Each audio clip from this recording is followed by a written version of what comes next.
नमस्कार किसान भाइयों, आज के इस वीडियो में आप सभी का स्वागत है। दोस्तों आज के इस वीडियो में हम टॉप 5 अर्ली ब्लाइट वाले फंजीसाइड आपको बताने वाले, जिसके अंदर आपको एक जानकारी ऐसी मिल जाएगी कि आपको कौन से स्टेज में यानी कि अर्ली ब्लाइट के कौन से अवस्था में आपको कौन से वाले फंजीसाइड का इस्तेमाल करना है।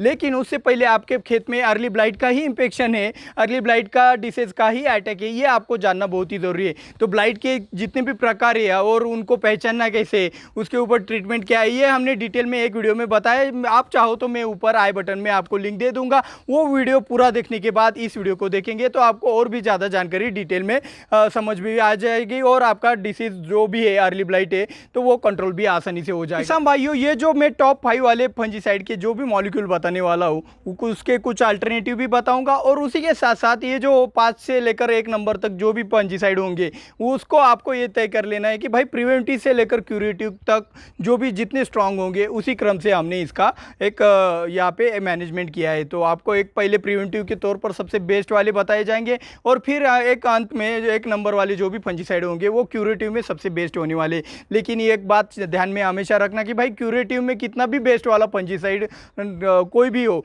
लेकिन वो 100% अच्छी तरीके से काम नहीं करता है जितना प्रिवेंटिव में हल्का वाला फंजीसाइड 100% काम करता है प्रिवेंटिव के तौर पर। तो ये बातें आपको अच्छे से ध्यान में रखनी है, आपके फसल के अंदर रोग ही आने नहीं देना है। तो अभी हम जान लेते हैं कि भाई वो कौन से 5 टॉप 5 वाले आपके अर्ली ब्लाइट वाले फंजीसाइड है जिनके बारे में हम बात कर रहे हैं। तो 5वें नंबर पर है आपके बीएसएफ कंपनी का एक्रेसियो, जिसके अंदर आता है मेट्रोपेनॉन, जो कि सिस्टेमिक एक फंजीसाइड है जो कि आपके फसल के ऊपर अगर आप छिड़काव करते हो तो अर्ली ब्लाइट के लिए प्रिवेंटिव के तौर पर बहुत ही अच्छी तरीके से काम करता है। अगर आपके एरिया में एक्रेसियो अगर अवेलेबल नहीं या फिर आप इसका अल्टरनेटिव के तौर पर ऐसी स्टेज में प्रिवेंटिव के तौर पर अगर कोई और मॉलिक्यूल इस्तेमाल करना चाहते हो तो आप ट्राइसाइक्लाजोल, आपको पता है ट्राइजोल ग्रुप का एक सिस्टेमिक वाला फंजीसाइड है। इन दोनों के ऊपर हमारे डिटेल में वीडियो बन चुके हैं। आप चाहो तो एक्रेसियो के ऊपर भी वीडियो देख सकते हो या फिर ट्राइसाइक्लाजोल के ऊपर भी डिटेल में वीडियो देख सकते हो। तो इनका इस्तेमाल आप प्रिवेंटिव में सबसे बेटर तरीके से कर सकते हो।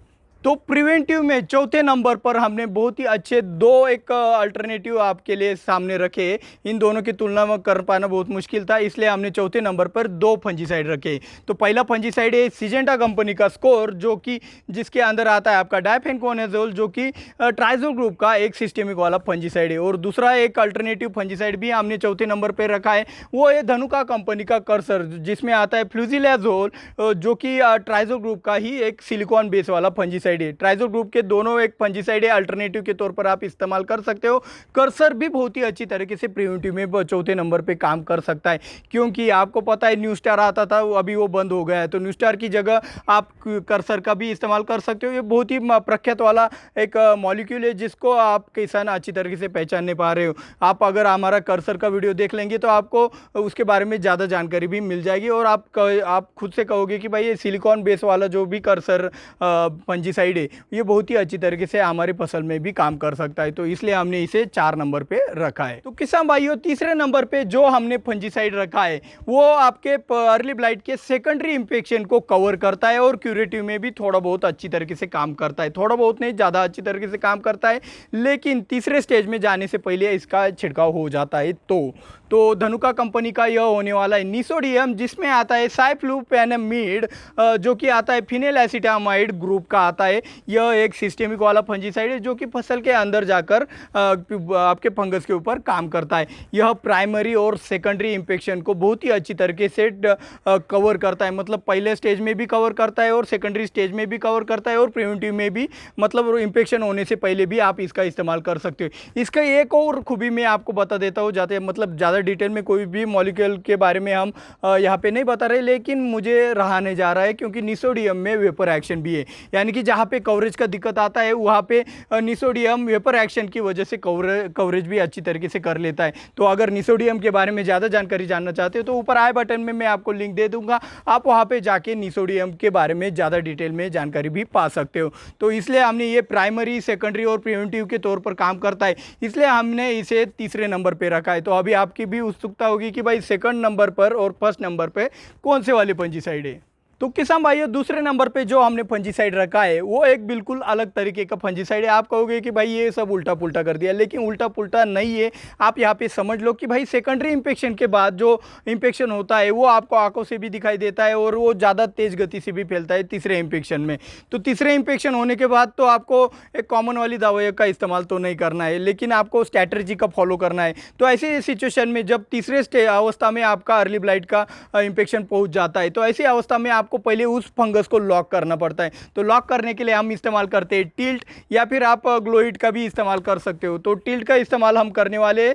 तो टिल्ट के अंदर आता है प्रोपिकोनाजोल, जो कि ट्राइजो ग्रुप का एक सिस्टेमिक वाला फंजीसाइड है, जो कि एक फंगस को लॉक करने का सिचुएशन बना देता है, जिसके कारण आप बाद में कोई भी फंजीसाइड डालेंगे तो उससे आसानी हो जाती है कि उस फंगस को आप कंट्रोल कर सके। अर्ली ब्लाइट आपका आसानी से टिल्ट डालने के बाद कंट्रोल में आ जाता है। अगर आप टिल्ट का इस्तेमाल ऐसे अवस्था में नहीं करते हो तो वहाँ पे चांस बढ़ जाते हैं कि भाई आपका अर्ली ब्लाइट बहुत तेज गति से आपके फसल के अंदर बढ़ सकता है। तो उसको जगह पे रोकने के लिए आप टिल्ट का इस्तेमाल एक सेकंड ऑप्शन के रूप में, या फिर हमने इसको सेकंड नंबर पे इसलिए रखा है क्योंकि ये फंगस को लॉक करता है। तो किसान भाइयों, टिल्ट के बाद यानी कि जब आपने फंगस को लॉक कर दिया तो ऐसे सिचुएशन के बाद आपको क्यूरेटिव एक्शन वाली, ज़बरदस्त क्यूरेटिव एक्शन वाले मॉलिक्यूल की ज़रूरत होगी।